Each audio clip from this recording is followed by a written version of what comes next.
Hello guys, in this video I'm going to show you how to save an image in Lightroom. But before that, don't forget to subscribe and leave a comment down below, because at 10,000 subscribers I'm going to show you my whole YouTube revenue statistics and growth strategy. So without further ado, let's just jump right into it. First we have to open up Lightroom, and here in Lightroom it usually opens up in the gallery. We have to select the picture that we want to edit. Let's say it's this one.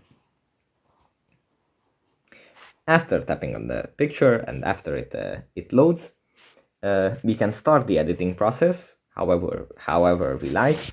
And after we finish editing the picture, we have to tap on the three little dots in the top right corner. Then, after tapping on the dots, there is a Save Copy to Device option.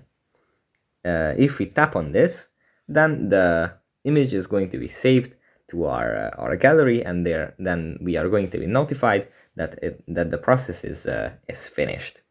So that's pretty much it for this video. Hope it was helpful, you guys, and see you in the next one. Bye.